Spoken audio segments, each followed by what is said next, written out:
अस्सलामुअलैकुम रहमतुल्लाहि व बरकातुहू. In our previous videos, we have learned the motion of an object and the term related with moving object, that is distance, displacement, speed, velocity, acceleration, etc.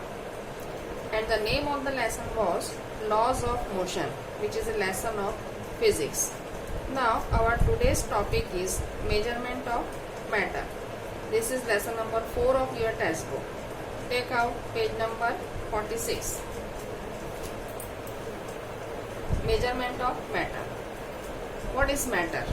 Matter is made up of very tiny, uncuttable, undividable particles called atom. In previous classes, we know that there are 4 stages of matter: solid, liquid, gases and plasma.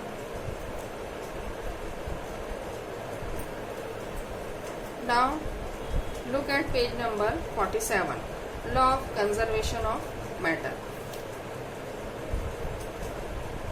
In this lesson, we study some more properties of matter. Law of conservation of matter is, in a chemical reaction, the total weight of the reactant is same as the total weight of the product formed due to the chemical reaction, and this is called the law of conservation of matter. We know that in any chemical reaction, on the left hand side there are a reactant and on the right hand side there are product. Law of conservation of matter states that in any chemical reaction, the total weight of the reactant is same as the total weight of the product formed due to the chemical reaction, and this is called law of conservation of matter. Now other property or other law related with matter is law of constant proportion. In 1794, the French scientist stated the law of constant proportion, and the law of constant proportion is the proportion by weight of the constituent element in the various sample of a compound is fixed. For example,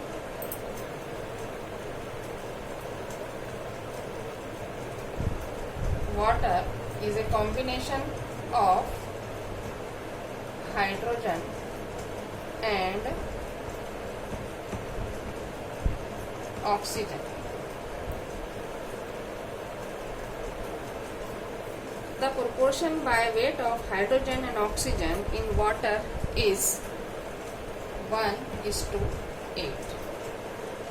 This means that 9 gram water is formed by the chemical combination of 1 gram hydrogen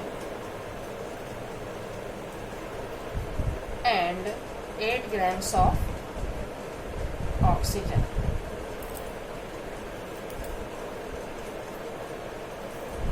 Similarly, the proportion by weight of carbon and oxygen in carbon dioxide is 3:8. 3:8. If we take 44 grams of carbon dioxide, then there is 12 gram of carbon and 12 gram of carbon and 32 gram of oxygen. In carbon dioxide, 44 grams of carbon dioxide, there is 12 gram of carbon and 32 grams of oxygen. So that the proportion by weight of carbon and oxygen after simplification is 3:8. Now atom, its size, mass and valency. We have learned that at the center of the atom is the nucleus, Suppose this is a nucleus.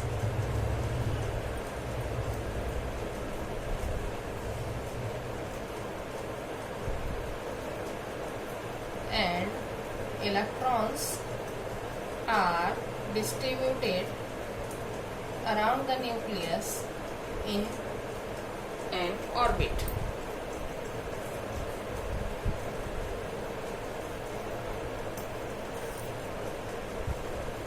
The electrons are negatively charged elementary particles, while elementary particles that make up the nucleus are positively charged protons and electrically neutral neutrons. Or in other words, nucleus is a positively charged and electrons are negative charged particles. The size of the atom is determined by its radius. The atomic radius of an isolated atom is the distance between nucleus of the atom and its outermost orbit. This is the nucleus and this is the outermost orbit. The distance between this distance describes the size of the atom. Atomic radius is expressed in nanometer. Now, in your notebook, note down the law of conservation of matter, law of constant proportion with example, definition of size of the atom. This is your homework for today. Thank you.